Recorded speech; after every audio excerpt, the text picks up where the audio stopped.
He guys, ഇനി ഞാൻ ചെയ്യാൻ പോകുന്നത് ഒരു മിനി ഫ്രെയിം എങ്ങനെ സെറ്റ് ചെയ്യാമെന്നാണ് കാണിക്കാൻ പോകുന്നത്. അപ്പോൾ ആദ്യം ഞാൻ അതേ ഷേപ്പിൽ കട്ട് ചെയ്തെടുക്കുകയാണ്. ഷേപ്പ് മാറാതെ ഞാൻ അതിനായിട്ട് അങ്ങനെയാണ് പ്രിൻ്റ് എടുത്തിട്ടുണ്ടായിരുന്നത്, ആ ബോർഡർ കിട്ടാൻ വേണ്ടിയിട്ട്. അല്ലാന്നുണ്ടെങ്കിൽ തെറ്റിയാലോ എന്ന് വിചാരിച്ച് ഞാൻ ഫ്രെയിമിൻ്റെ ഹുക്കൊക്കെ ഒന്ന്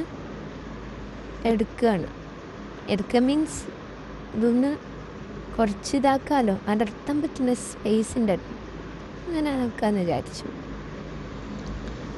എന്നിട്ട് അതൊക്കെ എടുത്തിട്ട് ഇനി അതിൻ്റെ ഉള്ളൊന്ന് ക്ലീൻ ചെയ്യണം. ഗ്ലാസ് നമ്മൾ ഫിംഗറിൻ്റെ പാട് വരാതിരിക്കാനാണ് ഇങ്ങനെ ഒന്ന് ടച്ചപ്പ് ചെയ്ത് കൊടുക്കുന്നത്.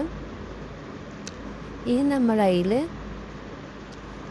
വെച്ച് കൊടുത്തിട്ട് ഫോട്ടോ കറക്റ്റാണോ സൈസ് നോക്കണം. എൻ്റേത് സൈസിന് കറക്റ്റ് തന്നെയായിരുന്നു. ഞാൻ അത് നോക്കിയിട്ടാണ് പ്രിൻ്റ് ചെയ്തിട്ടുണ്ടായിരുന്നത്. എന്നിട്ട് ഇനി ഫോട്ടോ വെച്ച് കൊടുക്കണം.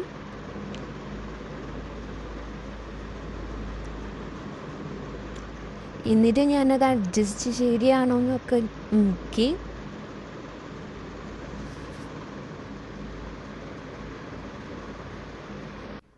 എല്ലാം കറക്റ്റായ ശേഷം ഞാൻ ഹുക്ക് വെച്ചിട്ട് വീണ്ടും അഡ്ജസ്റ്റ് ചെയ്തു. ഞാൻ സിസർ വെച്ചിട്ട് തന്നെയാണ് ചെയ്തത്. നിങ്ങൾക്ക് എന്ത് വെച്ചിട്ടുവാണേലും ചെയ്യാം കേട്ടോ. ഇതെൻ്റെ ഹസ്ബൻഡാണ്. എൻ്റെ ഹസ്ബൻഡിൻ്റെ ബർത്ത്ഡേക്ക് വേണ്ടിയിട്ടാണ് ഞാൻ ഈ ഫ്രെയിം ചെയ്തിട്ടുണ്ടായിരുന്നത്. അപ്പം നിങ്ങൾക്ക് നിങ്ങളെ ഇഷ്ടമുള്ളവർക്ക് ആർക്കെങ്കിലും ചെയ്യണമെന്നുണ്ടെങ്കിൽ ചെയ്യാം.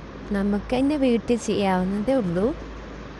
ഇനി ഞാനിത് കവർ ചെയ്യാൻ വേണ്ടിയിട്ട് ഒരു വൈറ്റ് പേപ്പർ പ്രിൻ്റ് ചെയ്തപ്പോൾ തന്നെ ഉണ്ടായിരുന്ന ബാലൻസ് ഷീറ്റ് ഞാനതിൽ വെച്ചിട്ടുണ്ടായിരുന്നു.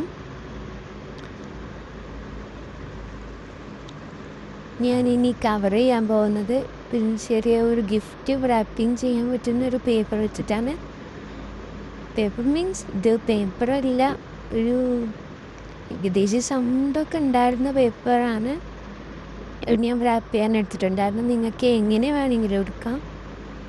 ഞാൻ ജസ്റ്റ് വീഡിയോ എടുക്കാൻ വേണ്ടി മാത്രം റാപ്പ് ചെയ്തെന്നുള്ളൂ.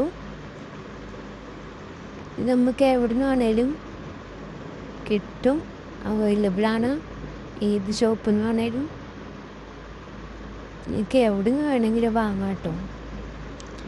ഫ്രെയിംസും അതേപോലെ തന്നെ എവിടെ നിന്ന് വേണമെങ്കിലും ഇപ്പോൾ കിട്ടാൻ തുടങ്ങിയിട്ടുണ്ട്. ഇപ്പോൾ ഫുള്ള് ക്രാഫ്റ്റേഴ്സ് ആയതുകൊണ്ട് നമുക്ക് ഇതിനായിട്ടൊരു ഷോപ്പ് എന്നൊന്നുമില്ല.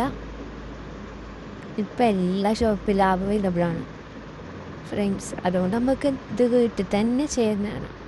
അപ്പോൾ വീഡിയോ ഇഷ്ടമായ ലൈക്ക് ചെയ്യുക, ഷെയർ ചെയ്യുക.